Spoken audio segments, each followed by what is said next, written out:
with two stories about how we affect teaching about differences between and among faiths. I'll tell you the serious one first and then the funny one. Well, the serious one is when we were running service programs for young people. I had a college student in Ghana, in a rural farming community, who told me that at the end of the summer, he was walking down the road and a farmer called him over and said, "I don't think I've met you this summer, but aren't you one of the young people from that Jewish group?" And so Joshua said, "My name is Joshua. I'm pleased to meet you. I don't think we've met before. And yes, the group that I came here with is Jewish, but I wonder why you asked the question that way." And the farmer said, "Because before you leave, I want to be sure that somebody in your group knows that I decided that this year that I'm Jewish." And Joshua, thank God, Joshua, said, "That's wonderful. Can you tell me what you mean by that?" And the farmer said, "Yes, I'm also someone who wants to leave the world better than I found it."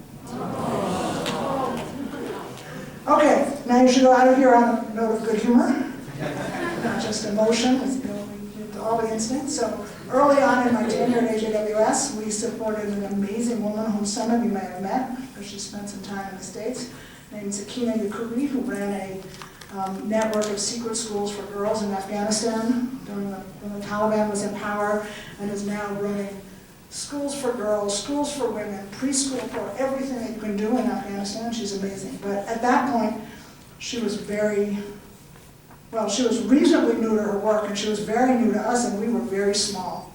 And I planned, I think it was the first AJWS cocktail party in a very, very fancy apartment on Fifth Avenue in New York. Sakina was there, and Hillary Clinton, who was then our senator, was there. It was like a big coming out party for us. So I talked a little bit about our work, and I introduced Sakina, and she talked about the work of the Afghan Institute for Learning, and Senator Clinton spoke. And then I said that I was going to take questions, and I had been watching this man, and I promise you he had gotten first pink, then red, then purple. I knew that this was going to be like the end of the organization. And so I called on him, and he said, in a very, very aggrieved tone of voice, "Let me get this straight. You think it makes sense for a group of Jews in New York to go to Afghanistan to help a group of Muslim women? It's the craziest thing I've ever heard of. Why on earth would you do that?" So I took a deep breath in the best renewal spirit.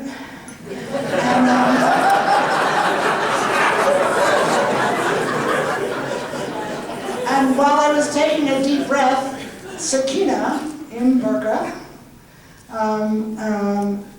said to me, "Let me answer him." And I thought, okay, now we're really in trouble.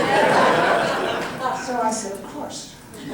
So she said in the best identification style, "So let me get it straight. You think it's crazy for a group of New York Jews to be helping Muslim women in Afghanistan?" He said, "Yes, yes, yes." She said, "Why don't you try for a minute imagining what it's like to be a Muslim woman in Afghanistan taking money from New York Jews?"